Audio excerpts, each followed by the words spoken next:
specifically, we're looking at the planer and the planer mill this week.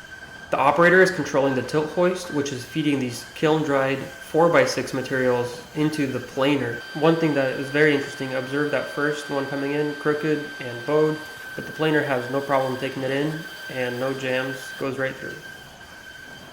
And here we have the 3 pineapple rolls that you can see are taking in and speeding up those 4x6s, sending them straight into the planer, which has 4 cutting tools called cutter heads, top, bottom, and 2 side heads. Let's walk into the planer control room and look at the HMI, which all presets the planer so that it runs in an automated fashion. Next, let's go see the slowdown belts and the chicken pluckers that slow down all the material coming out of the planer. In this case, timbers, but lumber too, will end up on this landing table, which transfers it from the planer outfeed now to operators and machinery downstream.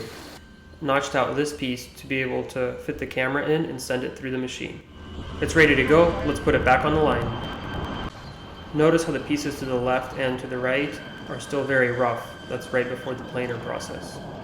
Planers are quick. I'm slowing this down a quarter to be able to pick up what we're seeing inside the planer machine. Now these planed timbers have their final cross-section dimensions.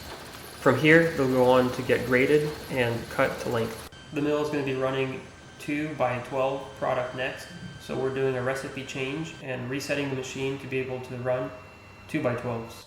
Now that the planer is ready, the operator at the tilt hoist is sending kiln-dried 2x12s down the line. For the planer to do its job well, it needs to know the type of lumber that's going to be going in, the feeds, the speeds, the pressures, and all of the settings. Besides selecting what kind of lumber you're going to run, there's a lot of automations built into the Gilbert planer HMI. The gap we see between the boards is actually called pull-through technology. This allows the Gilbert planer to handle the difficult lumber that's over-dried or warped or bowed effectively. Lumber exiting the planer has a lot of momentum and traveling at a high velocity. To quickly decelerate the rotating chicken plucker arms, press the board into the slowdown belts. The planed lumber has just a few more steps at the planer mill before it could be sold and shipped to be used on your next construction building project.